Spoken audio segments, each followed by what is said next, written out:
Seorang laki-laki berusia 28 tahun dibawa ke IGD rumah sakit mengeluh demam. Keluhan demam dirasakan sejak 7 hari yang lalu. Keluhan disertai dengan diare, muntah, mata terlihat kuning. Keluhan juga disertai lemas dan nyeri otot terutama pada betis. BAK terlihat seperti teh. Seminggu yang lalu, pasien diminta untuk mengumpulkan perangkap tikus di gudang kantornya. Riwayat terkena banjir tidak ada. Pasien tidak ada riwayat penyakit hati. Untuk pemeriksaan fisiknya, tanda vitalnya 109/75 mmHg, nadinya 110 kali per menit, itu takikardi, kemudian suhunya demam 38 derajat Celcius dan respiration rate-nya 20 kali per menit. Untuk di bagian kepala, lidah kotetang negatif, mata terdapat konjungtiva suffusion. Lalu paru atau jantung tidak terlihat adanya raw spot. Abdomen tidak terlihat terdapat nyeri tekan epigastrik. Untuk keluhan di ekstremitas tidak ada. Kemudian untuk pemeriksaan penunjang, hemoglobin 13 gram per desiliter,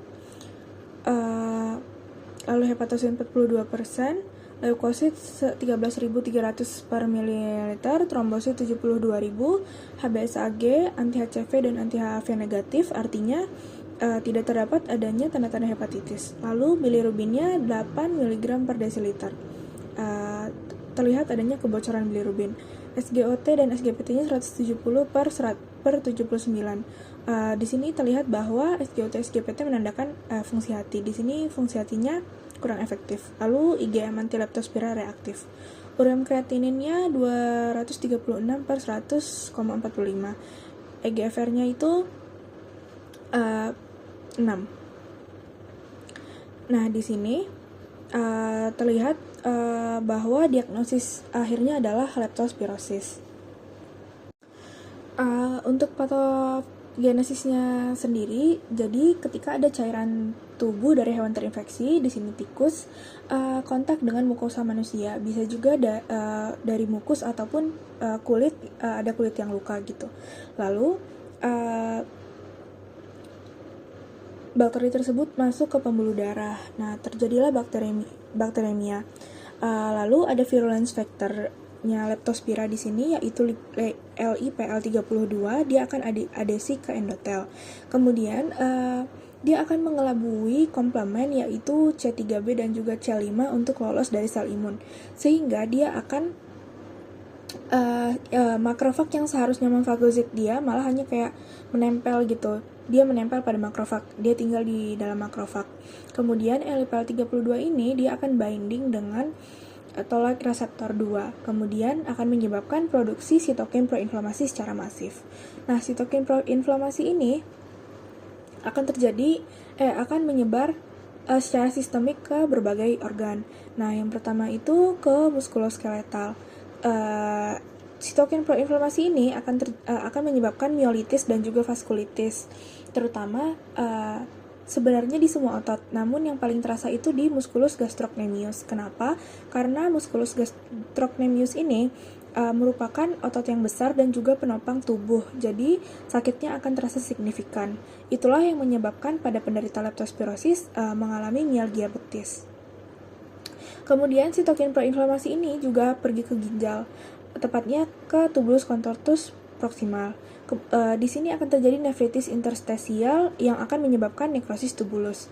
Nekrosis tubulus inilah yang akan menyebabkan EGFR-nya itu turun, tapi ureum naik dan juga kreatininnya itu turun. Nekrosis tubulus ini akan menyebabkan disfungsi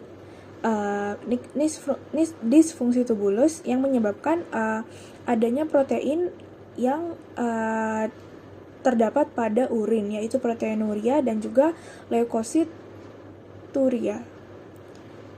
Proteinuria ini akan menyebabkan urin itu berbusa. Kemudian kalau pada hepar, jadi sitokin proinflamasi ini akan menyebabkan apoptosis pada hepatosit. Apoptosis ini akan menurunkan fungsi kanalikular transporter yang akan menghubungkan antara bilirubin yang diproduksi di hati untuk dikonjugasi di empedu, sehingga bilirubin itu tidak bisa disekresikan ke empedu. Kemudian bilirubin direct ini akan menumpuk di darah. Bilirubin direct ini hanya bisa binding dengan sel-sel yang bersifat lipofilik, sehingga dia itu akan tinggi dan dia akan binding dengan sel-sel yang ada di sklera karena bersifat lipofilik. Itulah yang menyebabkan skleranya itu kuning. Itu juga yang menyebabkan bilirubinnya itu bocor terlalu banyak sehingga urinnya itu seperti teh. Selanjutnya, sitokin proinflamasi ini dia akan menyebar ke sistemik sampai ke OVLT. Nah, di OVLT dia akan binding dengan TLR4 untuk memproduksi prostaglandin E2. Kemudian prostaglandin ini dia akan menuju hipotalamus untuk menaikkan set point tubuh, sehingga tubuh akan beradaptasi dengan termoset point yang baru sehingga akan terasa seperti demam. Kemudian sitokin proinflamasi ini juga akan sampai ke chemoreceptor trigger zone (CTZ). CTZ ini dia sensitif terhadap mediator inflamasi yang akan mengaktifasi pusat muntah yang ada di medula. Itulah yang menyebabkan bahwa penderita leptospira ini akan merasakan mual dan muntah.